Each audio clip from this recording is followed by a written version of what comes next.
لا حول ولا قوة إلا بالله العلي العظيم. أعوذ بالله من الشيطان اللعين الرجيم. بسم الله الرحمن الرحيم. الحمد لله الذي اسمه دواء وذكره شفاء وطاعته غنى، الذي ولي المؤمنين وغاية آمال العارفين وغياث المستغيثين.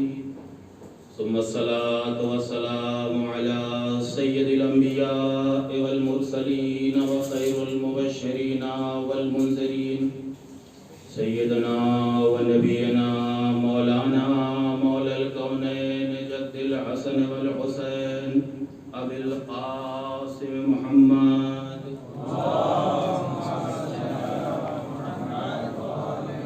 ثم الصلاة والسلام على أهل بيته الطيبين الطاهرين المعصومين المظلومين، ولعنة الله على أعدائهم أجمعين من يومنا هذا إلى قيام يوم الدين.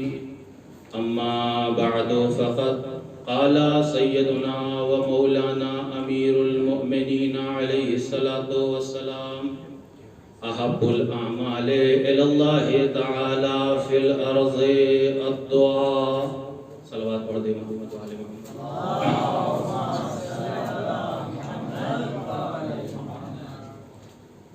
مومنین کرام اور حضرات سے التماس ہے کہ ایک مرتبہ سورہ حمد اور 3 مرتبہ سورہ اخلاص کی تلاوت فرما کر مرحوم قاسم مہدی جلال پوری صاحب کی روح کو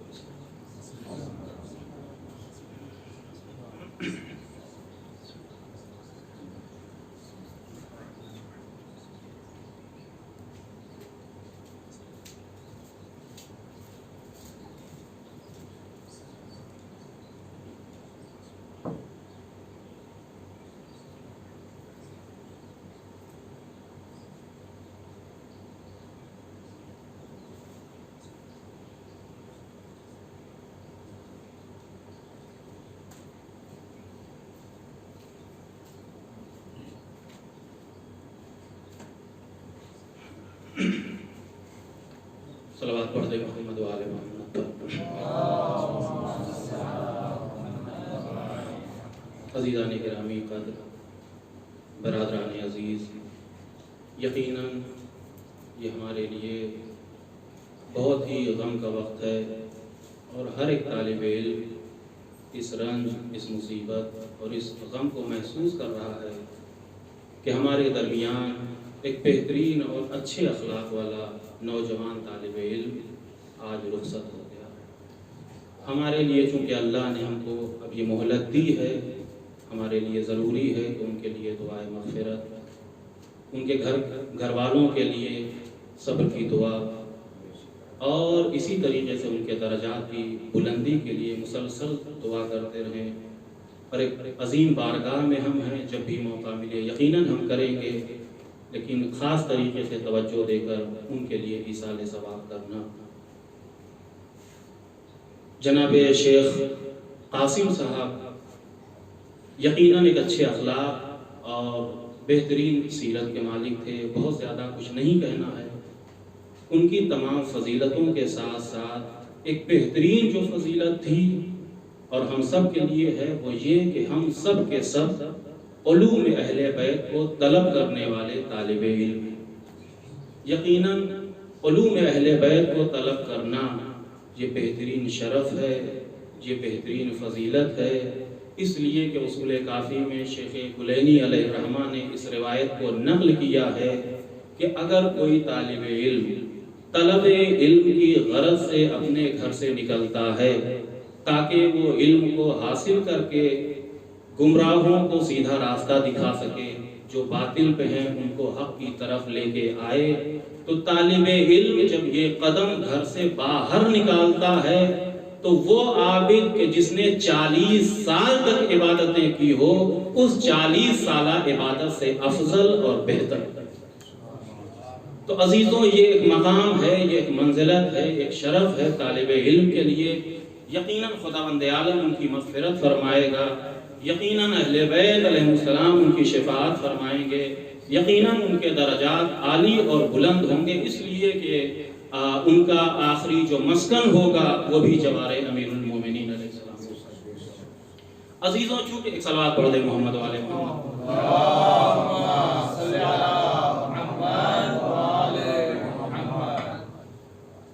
چونکہ بہت مختصر سے وقت میں انشاءاللہ حضرات کی خدمت میں چند ایک عام سی باتیں بس عرض کرنا مقصود ہے۔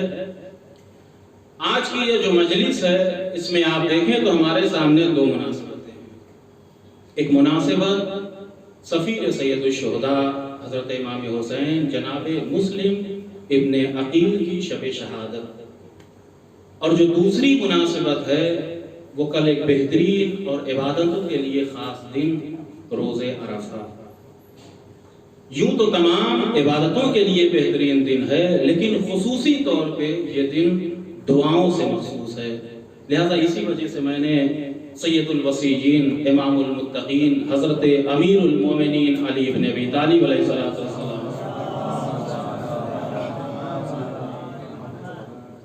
کا وہ جملہ حضرات کی خدمت میں پیش کیا کہ جس میں حضرت فرماتے ہیں کہ احب الاعمال الی اللہ تعالی فی الارض الدعاء، اللہ کے نزدیک زمین پر جو سب سے محبوب عمل ہے وہ عمل ہے جب کوئی بندہ اپنے پروردگار سے کچھ طلب کرتا ہے، کچھ مانگتا ہے۔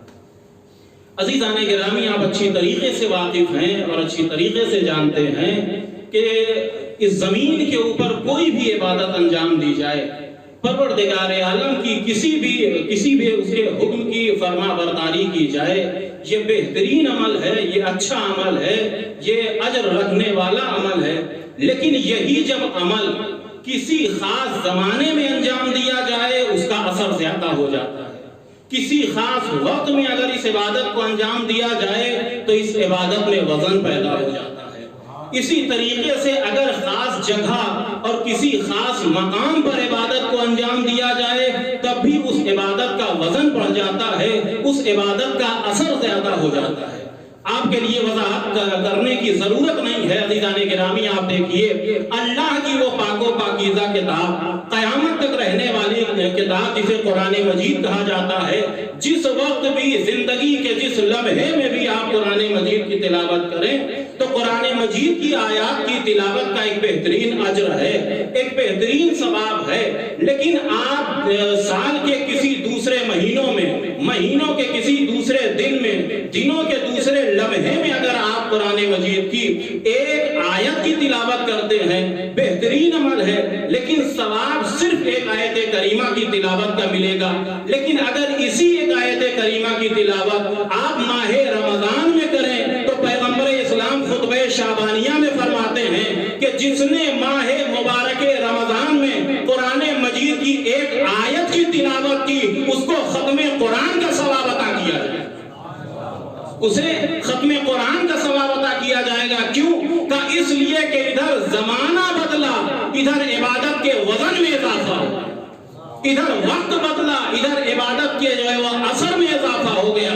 دوسری بات آپ مکان کی لے لیجئے، نماز بہترین عبادت ہے، نماز ہمارے دین کا ستون ہے، نماز مومن کے چہرے کا نور ہے، نماز قبر کی روشنی کا نام ہے، جب بھی پڑھیے جہاں بھی پڑھیے بہترین عبادت ہے نماز۔ لیکن اگر کہیں اور آپ نے صرف ایک رکعت نماز پڑھی تو ایک رکعت نماز پڑھنے کا صرف ایک رکعت ثواب ملے گا، لیکن اگر اسی ایک رکعت نماز کو حرم امیر المومنین میں جا کے پڑھیے تو آغائے سیستانی نے بھی لکھا، آغائے خوئی نے بھی لکھا، آغائے محسن حکیم نے بھی لکھا کہ جس کسی نے بھی حضرت امیر المومنین کی بارگاہ میں ایک رکعت نماز پڑھی تو اس کے نامہ اعمال میں ایک رکعت ثواب نہیں لکھا جائے گا، میتے الف رکعت، یعنی ایک رکعت کا ثواب 2 لاکھ رکعت نمازوں کے برابر لکھا جائے گا۔ اب یہ مت کہیے گا یہ کیسے ہو گیا کہ ایک رکعت نماز کا ثواب 2 لاکھ رکعت نمازوں کے برابر ہو گیا۔ یہ بھی تو دیکھیے کہ بارگاہ کس کی ہے، دربار کس کا ہے،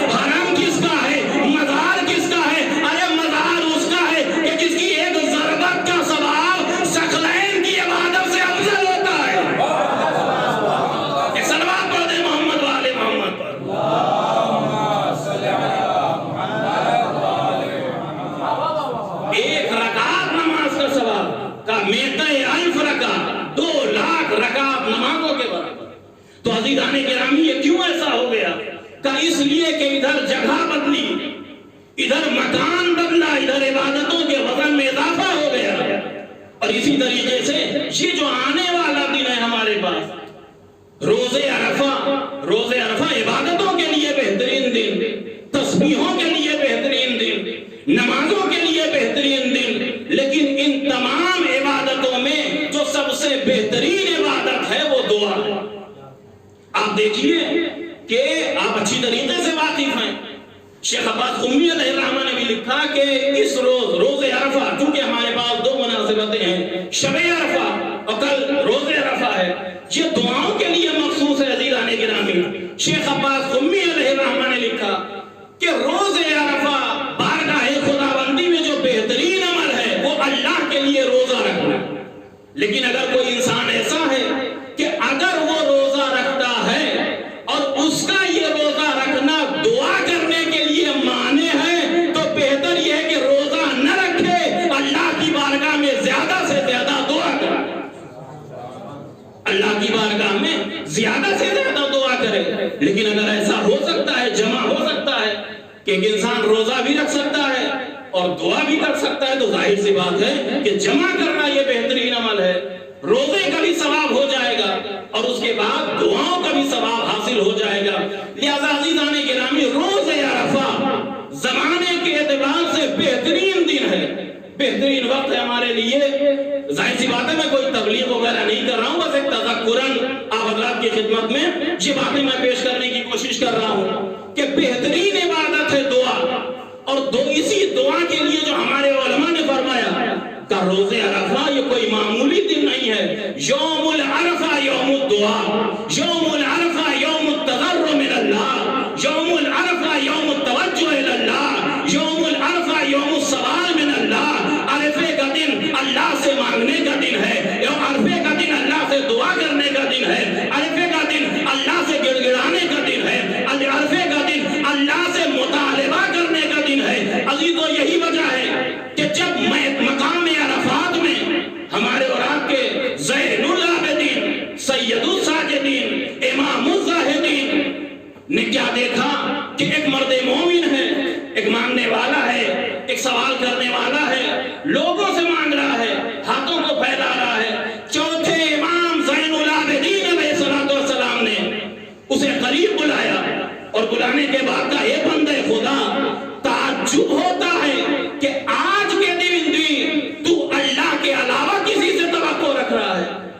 آج کے دن بھی تو اللہ کے علاوہ کسی سے مانگ رہا ہے، ہاتھوں کو پھیلا رہا ہے. اس کے بعد امام علیہ السلام نے جو نصیحت کی، یقیناً یہ قیامت تک کے لیے، اہل ایمان کے لیے، اہل یقین کے لیے، اہل تقویٰ کے لیے ایک جو ہے وہ مشعل راہ ہے.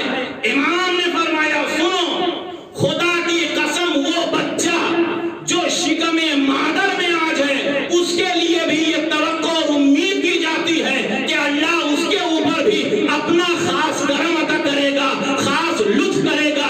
عزیزان گرامی، یہاں پہ میں کہہ سکتا ہوں کہ شکم مادر میں جو بچہ ہے وہ کچھ مانگ نہیں رہا ہے، وہ کچھ طلب نہیں کر رہا ہے، وہ اللہ سے دعا نہیں کر رہا ہے. تو جب روزے عرفہ نہ مانگنے والے پر اللہ کا خاص کرم ہو رہا ہے، اللہ کا خاص لطف ہو رہا ہے، تو اگر کوئی انسان رزق مانگے وہ رازق ضرور عطا کرے گا، کوئی مریض شفا مانگے وہ شافی ضرور عطا کرے گا، کوئی جو ہے مظلوم اللہ سے مدد مانگے وہ ضرور مدد کرے گا، کوئی غریب انسان دولت کا مطالبہ کرے وہ غنی ضرور عطا کرے گا. ایک صلوات پڑھ دیں محمد والے محمد پر.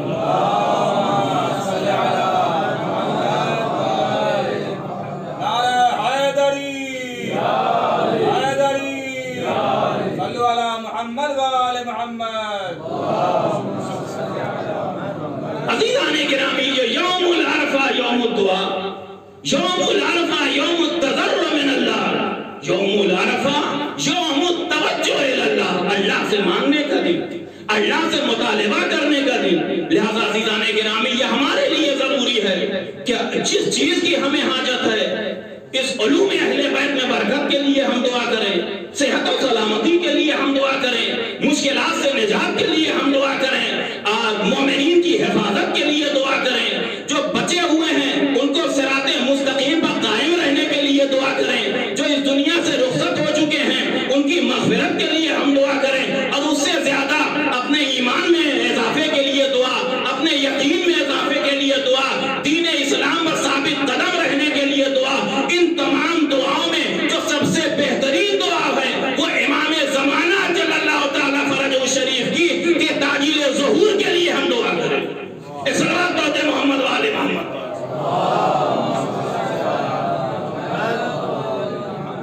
تو عزیزان گرامی یوم العرفہ یہ دعا کا دن ہے، تضرع کا دن ہے، فریاد کرنے کا دن ہے، اللہ سے مانگنے کا دن ہے، اور خصوصی طور پر یہ جس بلا اور مصیبت میں آج پوری کائنات گھری ہوئی ہے، اس سے حفاظت کے لیے دعا، جو مومنین اس میں مبتلا ہیں ان کی شفا یابی کے لیے دعا، جو بیچارے مومنین اس مرض میں مبتلا ہو کے اس دنیا سے رخصت ہو گئے ان کی مغفرت کے لیے بارگاہ خداوندی میں، تو آپ اچھی طریقے سے جانتے ہیں، تو یہ روزے عرفہ کا یہ دعا کا دن ہے۔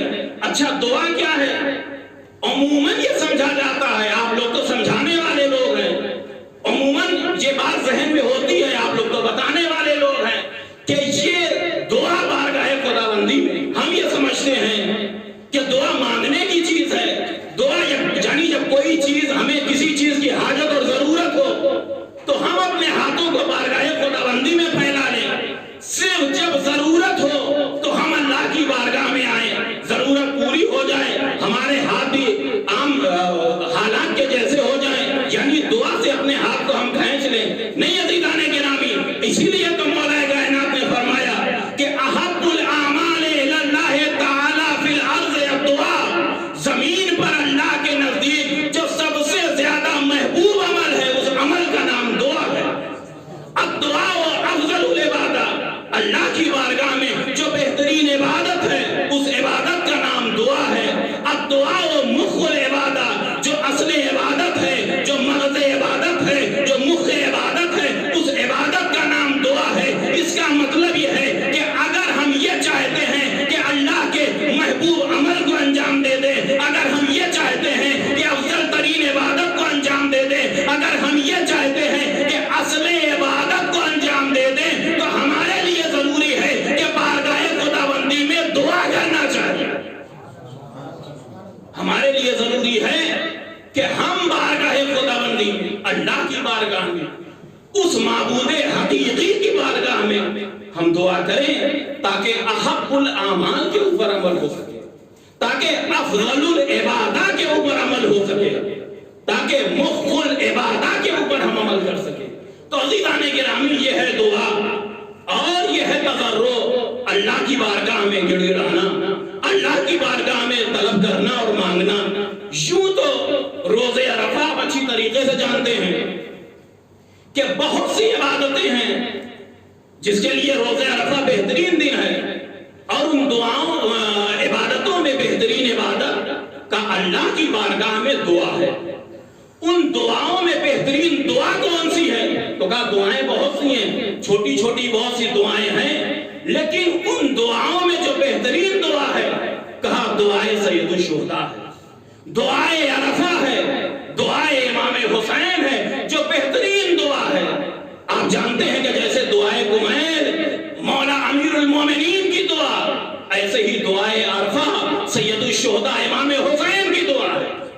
جیسے دعائے کمیل کے لیے جناب کمیل نے کہا کہ وہ شب 15 شعبان جب میں نے دیکھا کہ سید و سردار امام المتقین امام الزاہدین اپنی پیشانی کو بارگاہ خداوندی میں رکھ کے چند جو ہے وہ کلمات اپنی زبان پر جاری کر رہے ہیں، دعا کر رہے ہیں، دعا کے اندر ایسا اثر ہے کہ جیسے مجھے کوئی دعا کی طرف کھینچے لا رہا ہے۔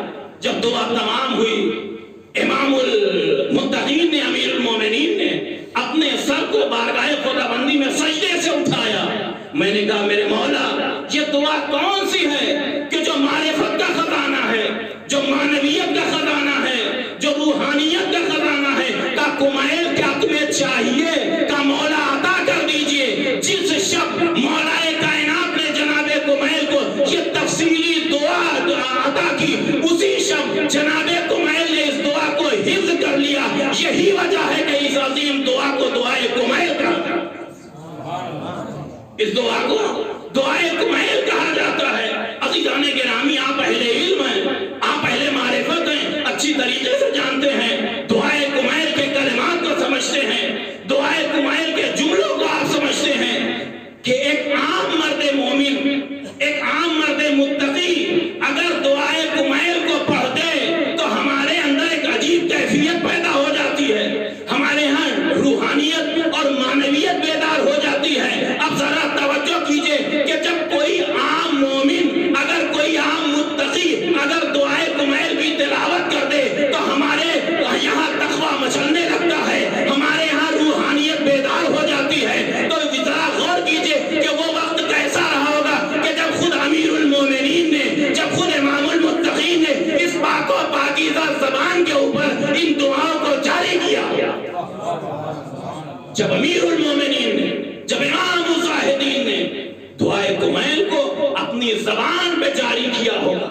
تو جناب کمیل کی حالت کیا ہوئی ہوگی؟ جناب کمیل کے اندر روحانیت کیسے جو ہے انگڑائیاں لینے لگی ہوگی؟ اور اس کے بعد جناب کمیل کو کہنا پڑا مولا اس دعا کو ہمیں تعلیم کر دیجئے۔ مولا کائنات نے تعلیم کر دی۔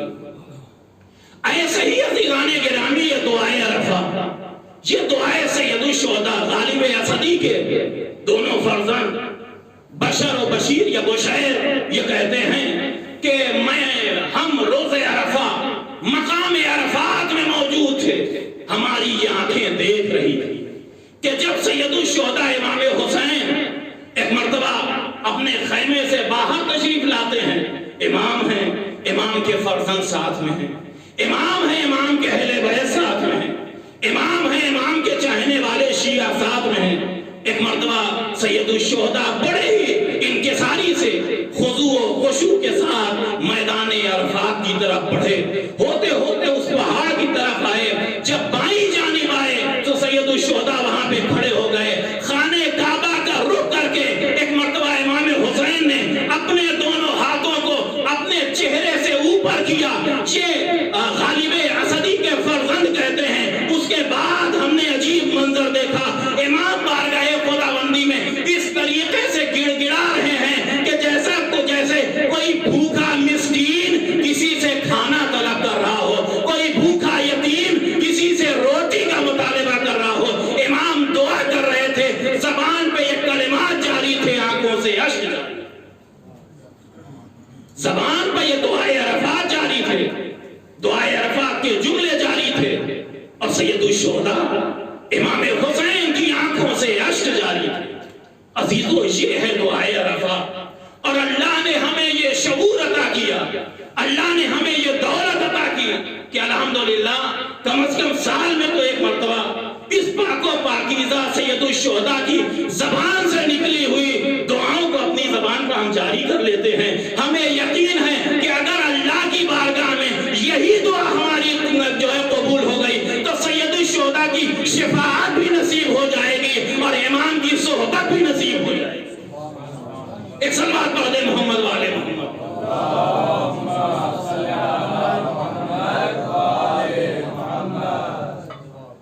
ایک اور صلوات پڑھ دے محمد والے محمد۔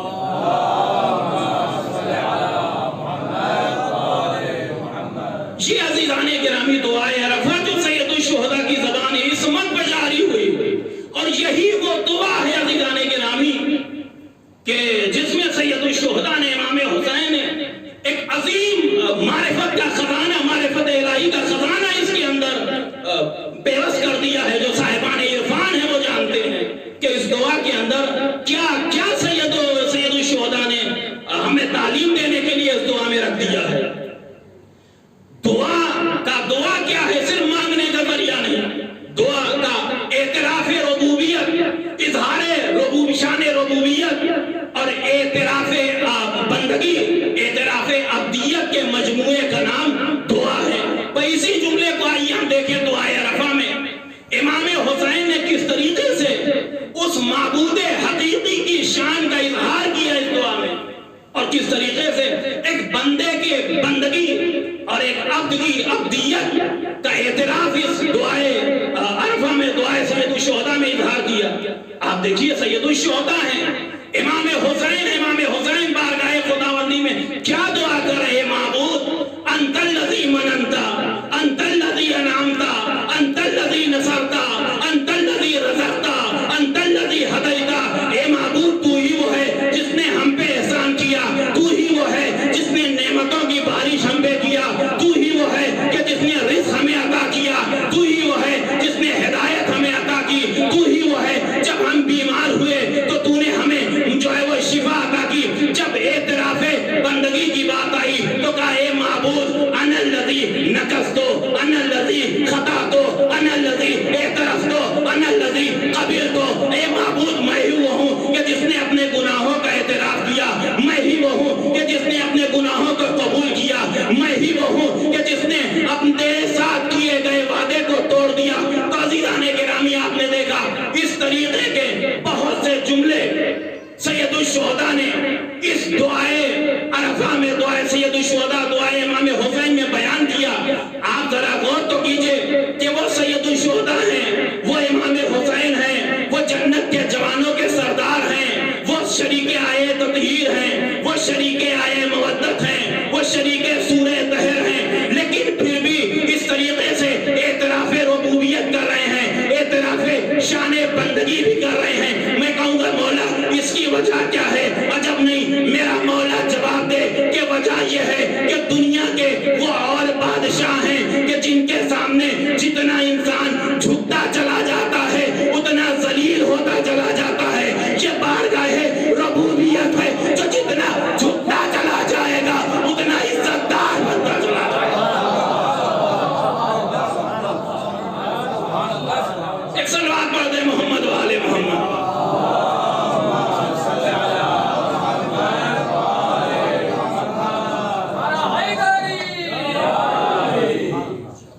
یہ بارگاہ پروردگار ہے، یہ شان ربوبیت ہے کہ جو اس دروازے پر، جو اس در پہ جتنا جھکتا چلا جائے گا کا اتنا بارگاہ خداوندی میں معزز ہوتا چلا جائے گا، محترم ہوتا چلا جائے گا۔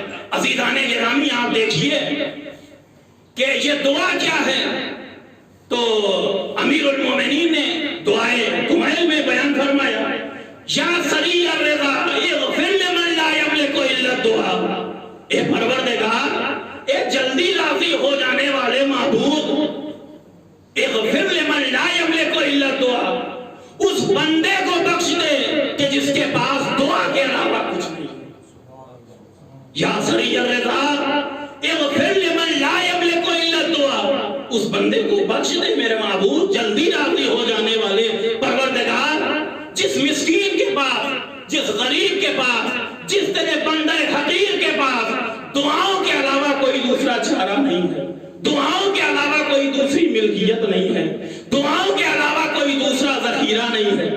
عزیزان گرامی، ممکن ہے لوگ یہ سمجھیں کہ اس کا مطلب یہ ہے کہ جو دعا کرنے والا انسان ہے وہ فقیر ہے، وہ لاچار ہے، وہ مجبور ہے، وہ مسکین ہے، اس کے بعد کچھ بھی نہیں ہے۔ نہیں عزیزان گرامی، بہت یا سری الرضا یغفر لمن لا یملک الا الدعاء، دعا کے علاوہ کچھ نہیں ہے، لیکن ذرا یہ بھی تو دیکھیں کہ دعا کے علاوہ کچھ نہیں ہے، صحیح ہے، لیکن یہ دعا کیا چیز ہے؟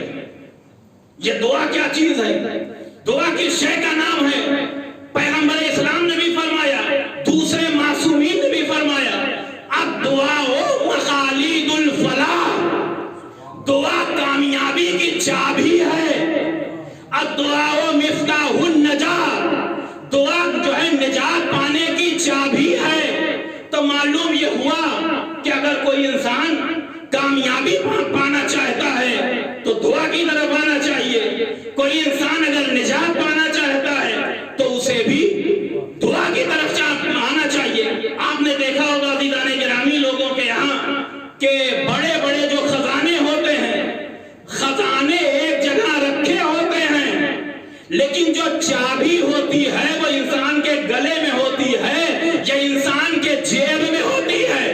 اب آپ نے سمجھا اللہ نے خزانہ اپنے پاس رکھا ہے، چابی دعا کی صورت میں اپنے بندوں کو دے دیا ہے۔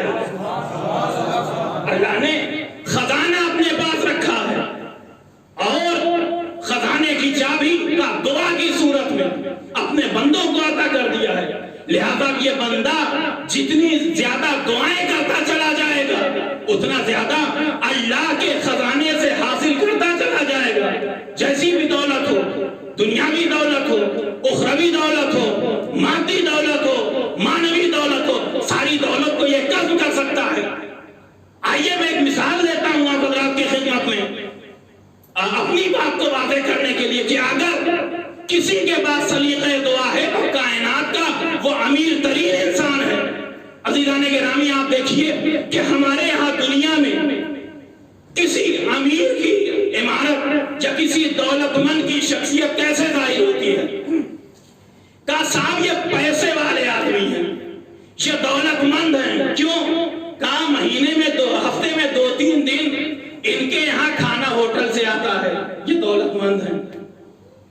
دوسرے کا صاحب یہ ان سے زیادہ دولت مند ہیں،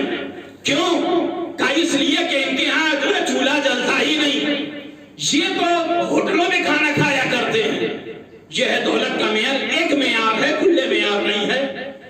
پھر کہا صاحب یہ کون ہے؟ کہا صاحب یہ تو بہت بڑے پیسے والے ہیں۔ دلیل کیا ہے؟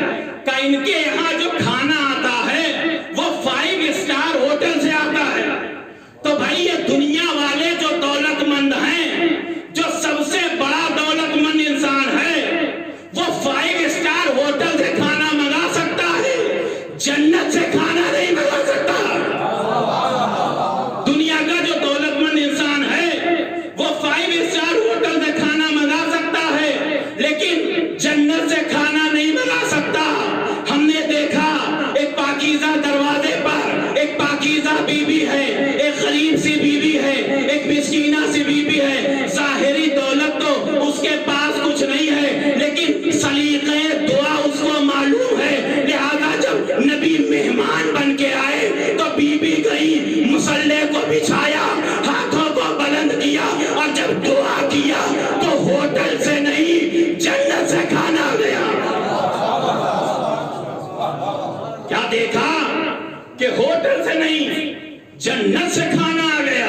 بھائی یہ کیا تھا؟ کہ یہ کچھ نہیں، یہ ظاہری دولت نہیں تھی، کہ یہ وہ دولت تھی جسے دعا کہا جاتا ہے۔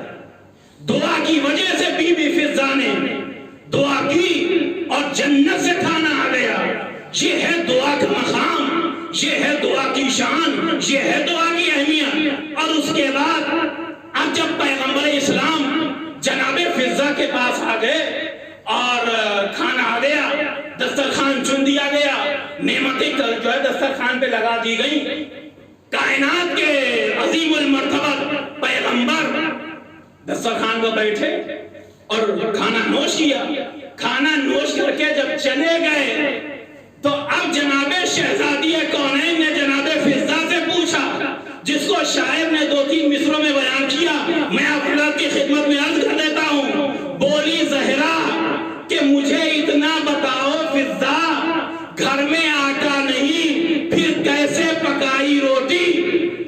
بولی زہرا کہ مجھے اتنا بتاؤ فضہ، گھر میں آٹا نہیں پھر کیسے پکائی روٹی؟ ہنس کے معصوم ہے کونین سے بولی فضہ، آپ کا نام لیا خلد سے آئی روٹی۔ بولی زہرا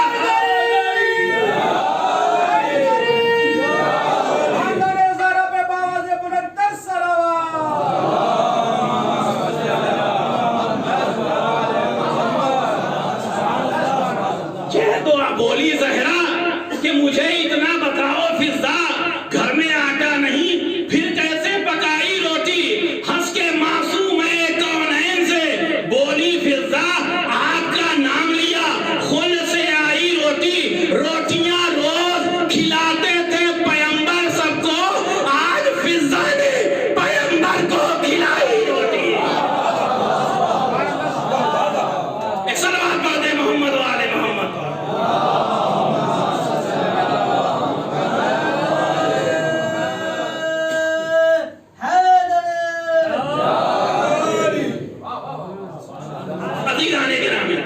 یہ ہے مقام دعا۔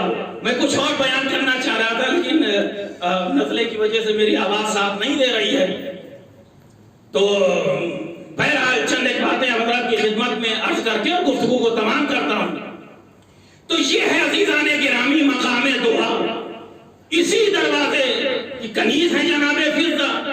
آپ ذرا غور فرمائیے کہ جب کنیزوں کا یہ عالم ہے تو سفیروں کا عالم کیا ہوگا؟ جب کسی کو کنیز بنا لے اتنا اختیار ہو جائے تو اگر یہ کسی کو سفیر بنا دے اس کا اختیار کیا ہوگا؟ سب آ گیا اپنی منزل میں، کون سفیر؟ کہا سفیر سید الشہداء۔ کون سفیر؟ کہا سفیر امام حسین۔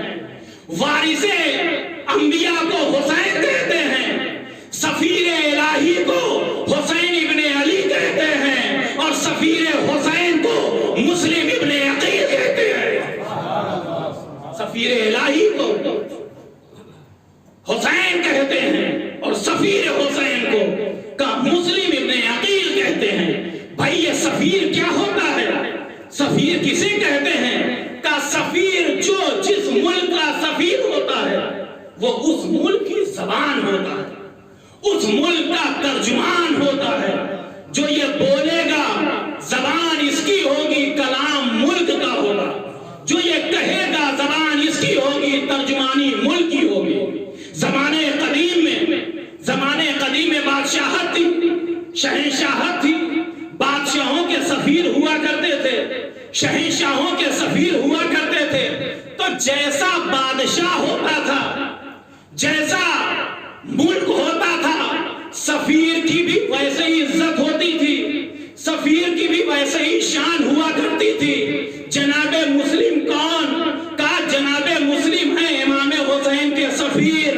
امام حسین کون؟ تو پیغمبر اسلام نے فرمایا الحسن والحسین سیدہ شباب اہل جنہ، حسن اور حسین جنت کے جوانوں کے سردار ہیں۔ اب مجھے کہنے دیجئے ملک جنت کے بادشاہ کا نام حسین ہے، اس حسین کے سفیر کا نام مسلم ابن عقیل ہے۔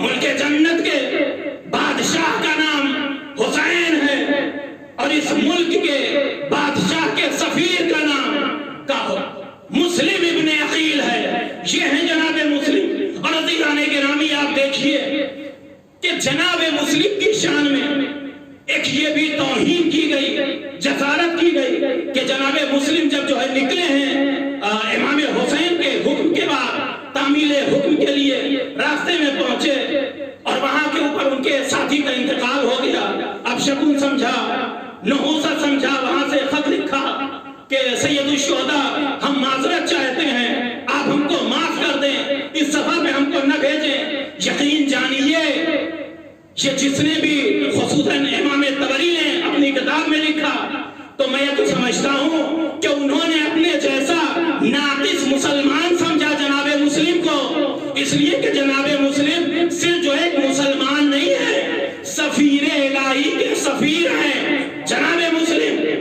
کوئی عام شخصیت نہیں ہے۔ جناب مسلم ابن عقیل کی آپ دیکھیے کہ عقائد میں بھی بڑا اثر ہوتا ہے۔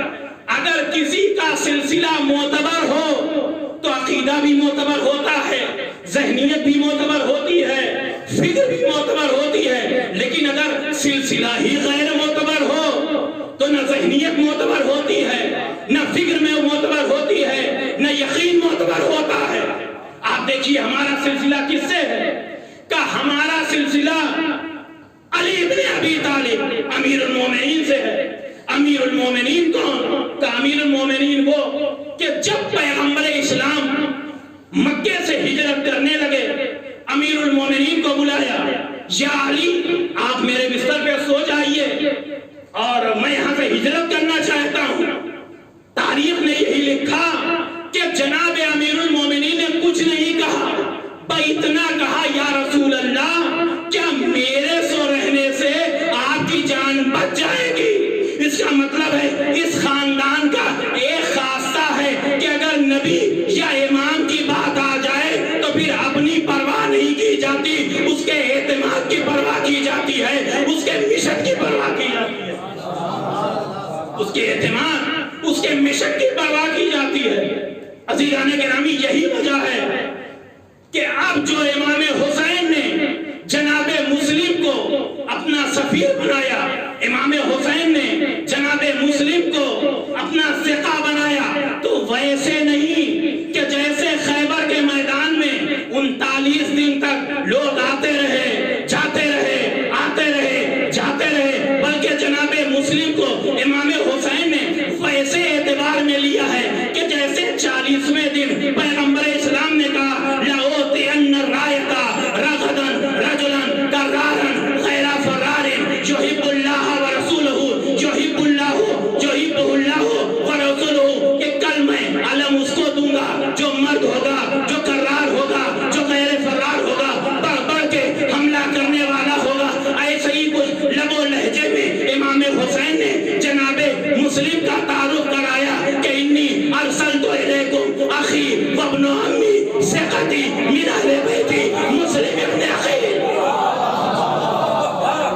ایسے ہی سید الشہداء نے امام حسین نے جناب مسلم کا تعارف کرایا کہ میں جسے بیچ رہا ہوں یہ کوئی اور نہیں ہے، انی ارسلت الیکم اخی وابن عمی ثقتی من اہل بیتی مسلم ابن عقیل، میں تمہیں تمہارے درمیان جسے بھیج رہا ہوں وہ کوئی اور نہیں ہے، وہ میرا بھائی ہے، میرے چچا کا بیٹا ہے، میرا ثقہ ہے، جس کے اوپر مجھے بھروسہ ہے، یہ گلا کٹوا دے گا، مشن سے پیچھے نہیں ہٹے گا، یہ اپنا گلا کٹوا دے گا، مشن سے پیچھے نہیں ہٹے گا۔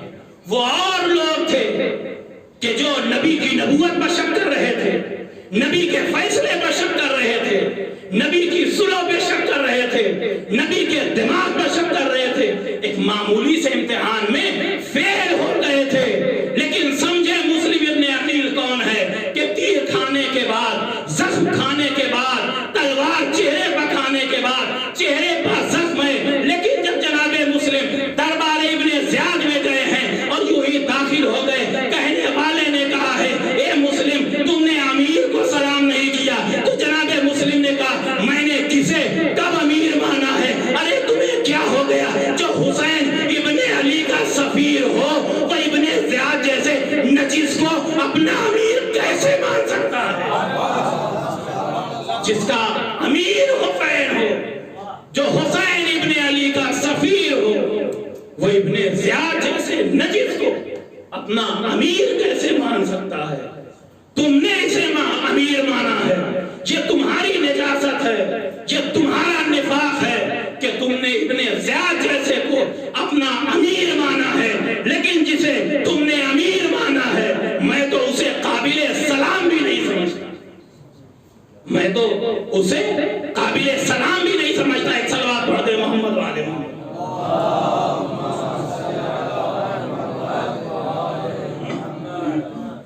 یہ ہیں سفیر حسین جناب مسلم، وہ ادھر نبی کی بارگاہ میں بعض ایسے تھے کہ نبی نے معمولی سی صلح کر لی، ایک معمولی سا امتحان ہوا اور عالم یہ ہے کہ نبوت پر شک، رسالت پر شک، لیکن یہ اس ذات کو مسلم ابن عقیل کہتے ہیں کہ جسے امام نے کہا اخی وابن عمی۔ عزیزو آپ جانتے ہیں کہ اگر صرف اخی وابن عمی کہا ہوتا تو شاید کلام میں وہ وزن نہ پیدا ہوتا جو ثقتی کہنے کے بعد پیدا ہوتا۔ میرا بھروسہ، امام کسی کے اوپر بھروسہ کر لے تو اس کے ایمان، اس کے یقین، اس کے تقوی، اس کی پرہیزگاری، اس کی آخرت کے بارے میں کسی کو شک کرنے کی، کسی کو سوچنے کی کوئی گنجائش نہیں ہے۔ ورنہ آپ دیکھیں کہ کیا کچھ برداشت کیا ہے جناب مسلم ابن عقیل نے۔ جب کوفے میں پہنچے ہیں، چلے امام کے رسالے کے بعد جناب مسلم کوفے میں جب پہنچے تو بیعت کرنے والے بہت کم جو تعداد ہے وہ 12,000 کی تعداد بتائی گئی۔ جب لوگوں نے بیعت کر لی جناب مسلم کی تو ادھر سے ابن زیاد اپنا چہرہ چھپا کے کوفے میں داخل ہو گیا اور اس نے اعلان کرا دیا کہ اگر کسی نے مسلم کا ساتھ دیا، کسی نے مسلم کے اوپر، کسی کے اندر رحم پیدا ہوا تو یقین جان لینا اس نے موت کا سودا کر لیا۔ اگر جوان نہیں ملے گا تو بوڑھوں کو گرفتار کیا جائے گا، بوڑھے ہوں گے، مریض ہوں گے، مریضوں کو گرفتار کیا جائے گا، کوئی نہیں ہوگا خواتین کو گرفتار کیا جائے گا، کوئی نہیں ہوگا اس کے گھر کو برباد کر دیا جائے گا، اس کے گھر کو مسمار کر دیا جائے گا۔ عزیزو ایسے جب مورد امتحان ہو جائے تو بس وہی لوگ سامنے آتے ہیں کہ جن کے دل میں حبیب ابن مظاہر کا کلیجہ ہوتا ہے، وہی سامنے آتے ہیں کہ جن کے سینے میں ہانی ابن عروہ جیسا دل ہوتا ہے، وہی سامنے آتے ہیں کہ جن کے یہاں جناب مختار جیسی جرأت اور ہمت پائی جاتی ہے۔ جناب مسلم جب نماز پڑھا رہے تھے تو 10,000 کے قریب لوگ نماز میں تھے، ہوتے ہوتے صرف 30 لوگ بچے، وہ بھی وقت آیا کہ صرف 10 لوگ جناب مسلم کے ساتھ ہیں، ہوتے ہوتے وہ بھی تو غربت آ گئی کہ رات کا سناٹا ہے، کوفے کی گلیاں ہیبت ابن زیاد سے سناٹے میں ہیں، کوئی نہیں ہے جو مسلم کو سہارا دے، کوئی نہیں ہے جو اس غریب الوطن کو اپنے گھر میں ایک وقت کا کھانا کھلا دے، کوئی نہیں ہے جو ایک گھونٹ پانی پلا دے سفیر حسین۔ عزادارو، یہ عالم غربت اور مسافرت یہ بڑی مصیبت ہوتی ہے۔ عزیزو، آپ تو محسوس کر رہے ہیں، آج ایک نوجوان کا بھی انتقال ہوا ہے، وہ نوجوان بھی عالم غربت میں اس دنیا سے رخصت ہو گیا۔ اللہ اس کے درجات کو بلند کرے، ان کے گھر والوں کو صبر عطا کرے۔ عزادارو، لیکن میں شروع سے دیکھ رہا ہوں کہ ہر ایک جو ہے وہ مغموم ہے، جیسے کسی کو کوئی خبر مل رہی ہے فوراً مدرسے کی طرف آ رہا ہے، حالانکہ مدرسے میں نہ کوئی اس کا رشتہ دار ہے نہ کوئی اس کا تعلق دار ہے، پھر بھی ہر ایک انسان کا دل مجبور کر رہا ہے اور ہر ایک یہی کہہ رہا ہے، ہائے پردیس ہے، کوئی رونے والا نہیں ہے، ہائے غربت ہے، کوئی آنسو بہانے والا نہیں ہے۔ میں کہوں گا اے میرے بھائی قاسم، یقیناً آپ کے لیے غربت ہے، لیکن اے بھائی جیسے ہی خبر انتقال سنی ہم سب دوڑ کے مدرسے پہنچ گئے، سب نے ایک دوسرے کو تسلی دی، لیکن اے قاسم، ارے ذرا صبر کر لینا، آج شب شہادت ایک غریب کو تیار کی ہے، آج مسلم کوفے کی گلیوں میں پھر رہے ہیں، کوئی سہارا دینے والا نہیں، ارے ایک غریبہ ہے، ایک مومنہ ہے، جس کے دروازے پر جب مسلم جا کے بیٹھے، مومنہ نے دروازہ کھولا، اے آنے والے، لگتا ہے مسافر ہے، اے بھائی پردیس ہے، اپنے گھر چلے جا، بڑا ہیبت کا ماحول ہے۔ مسلم خاموش رہے، دوا نے پھر دروازہ کھولا، یہ غریب پردیسی بیٹھا ہے، تیسری مرتبہ جب دروازہ کھولا، کہا اے مومنہ، اگر ہو سکے تو اس غریب و تیار کو تھوڑا سا پانی پلا دو۔ اللہ اکبر، ایک مرتبہ تو گھر میں گئی، پانی کا جام لایا، مسلم نے پانی پیا، لیکن ابھی اپنی جگہ کو نہ چھوڑا، دوا پھر قریب آئی، اے پردیسی، اپنے گھر کیوں نہیں جاتا؟ ارے مسلم سے برداشت نہ ہوا، اے دوا، ارے جس کا کوئی گھر نہ ہو وہ پردیسی کہاں جائے؟ ارے دوا نے کہا تمہارا گھر کہاں؟ کہا میرا گھر مدینے۔ دوا تڑپ گئی، اے آنے والے کون؟ کہا میں حسین کا سفیر، مسلم ابن عقیل۔ ارے اتنا سننا تھا، دوا قدموں پر گر گئی، مسلم کو گھر میں لے گئی۔ اللہ اکبر، اس پردیسی کو جگہ مل گئی، اللہ اکبر، اللہ اکبر۔ عزادارو، جناب مسلم کو جگہ مل گئی، جناب مسلم آرام کرنے لگے۔ آپ نے جو مصائب سنا ہے کہ جب ایک مرتبہ ابن زیاد کو جو ہے وہ یہ خبر ہوئی، ابن زیاد نے لشکر بھیجا، اس کے بعد جناب مسلم گھر سے باہر نکلے، ایک مرتبہ جنگ ہونا شروع ہو جاتی ہے، جب کسی کو کوئی بس نہ چلا تو ابن زیاد کے لشکر کے کمانڈر مسلم ابن اشعث نے خواتینوں کو، بچوں کو، جوانوں کو چھتوں پہ چڑھا دیا کہ چھت پہ جانے کے بعد اینٹ برساؤ، پتھر برساؤ، آگ برساؤ، لکڑیاں برساؤ۔ ہوتے ہوتے وہ وقت آیا کہ جب سفیر حسین کے چہرے پر ایک زوردار تلوار لگی، چہرہ زخمی ہوا، دیوار سے سہارا لے کے ایک مرتبہ مسلم کھڑے ہو گئے، آرام کرنے لگے۔ ادھر فوج نے ایک گڑھا کھودا، خز و خاشاک ڈال دیا، مسلم کو ایک مرتبہ اسی گڑھے کی طرف لے کے آئے۔ اللہ اکبر، سفیر حسین ادھر گڑھے میں گرے، تیروں تلوار کی بارے، سفیر حسین کو، اللہ اکبر، اس غریب الدیار سفیر حسین کو گرفتار کیا گیا۔ گرفتار کرنے کے بعد ہاتھوں میں ہتھکڑیاں ڈالی گئی، ایک ظالم نے جناب مسلم کے بال کو ہاتھوں میں لیا اور خیشہ ہوا، ابن زیاد کے دربار کی طرف آیا۔ ابن زیاد سے پہلے جب دربار میں جناب مسلم جانے لگے، عزادارو آپ جانتے ہیں نا، یہ تجربے کی بات ہے کہ اگر کسی انسان کے جسم پر زخم زیادہ ہو جائے تو اسے پیار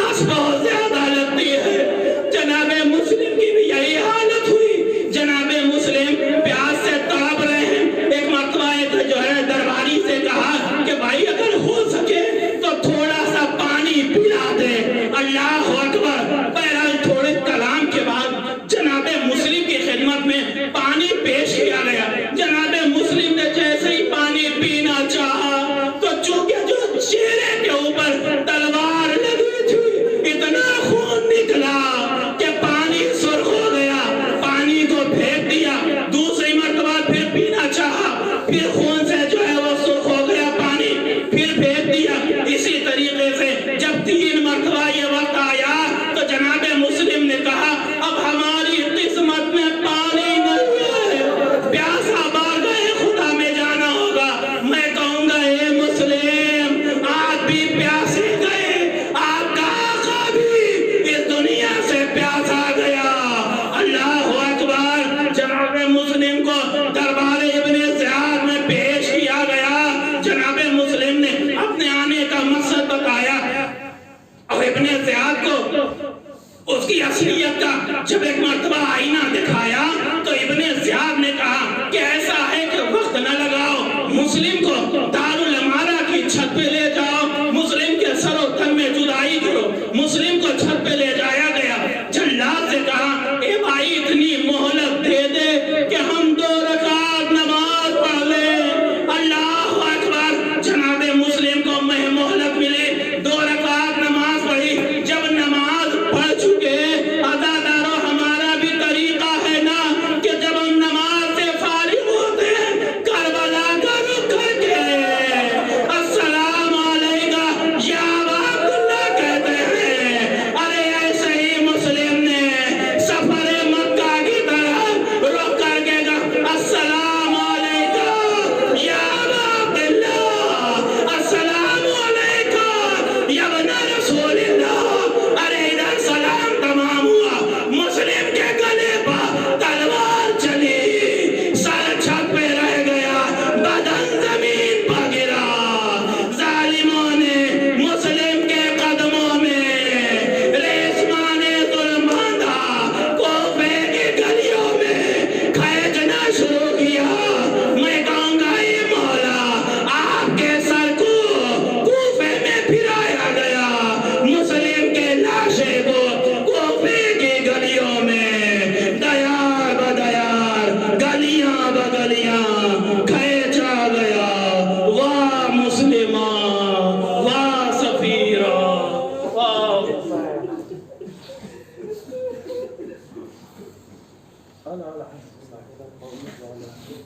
سيعلم الذين ظلموا أي منقلب ينقلبون إنا لله وإنا إليه راجعون رضا بقضائه وتسليما بأمره۔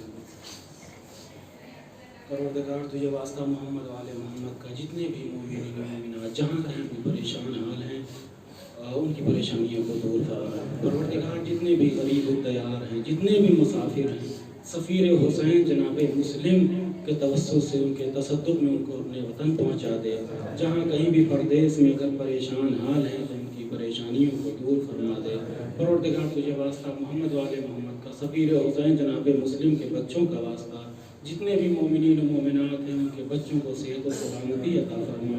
پروردگار تجھے واسطہ جناب زینب کا اور جناب اون و محمد کا واسطہ، ایک برادر مومن کی بہن اور ان کے بھانجے کو جو ہے وہ کورونا پازیٹیو ہو چکا ہے، پروردگار انہیں صرف شفا عطا فرما۔ جناب اون و محمد کے صدقے میں، جناب زینب سلام اللہ علیہ کے صدقے میں ان دونوں کو جو ہے وہ صحت عطا فرما، شفا عطا فرما، سلامتی عطا فرما۔ اور ہم جتنے بھی طلبہ یہاں پہ ہیں، جو بھی جس مرض میں جس پریشانی میں مبتلا، پروردگار اسے نجات عطا فرما۔ میرے معبود تجھ سے بڑی اہم دعا ہم سب کی ہے، ہمارے برادر عزیز جناب قاسم صاحب کی مغفرت فرما، ان کے گناہوں کو بخش دے، پروردگار ان کے درجات کو بلند فرما۔ پروردگار ہم سب گنہگار ہیں، تیری بارگاہ میں ہم امیر المومنین کے ذریعے توسل کرتے ہیں کہ ان کی بخشش فرما، ان کی مغفرت فرما۔ جناب سیدہ سلام اللہ علیہ کا واسطہ ان کی بوڑھی ماں کو صبر عطا فرما، تسلی عطا فرما۔ جناب عباس کا واسطہ ان کے بھائیوں کو تسلی عطا فرما، صبر کرنے کی توفیق عطا فرما۔ پروردگار تجھے واسطہ محمد والے محمد کا، ہماری آخری اور سب سے اہم دعا یہ ہے کہ ہماری آخری امام کے ظہور میں تعجیل فرما، تاکہ ہم سب ان کے ناصرین میں شمار ہو سکیں۔ ربنا تقبل منا انک انت السمیع العلیم برحمتک یا ارحم الراحمین۔ آپ حضرات سے مزید سورہ فاتحہ کی درخواست ہے مرحوم قاسم جی کے لیے اور اپنے تمام مرحومین کے لیے۔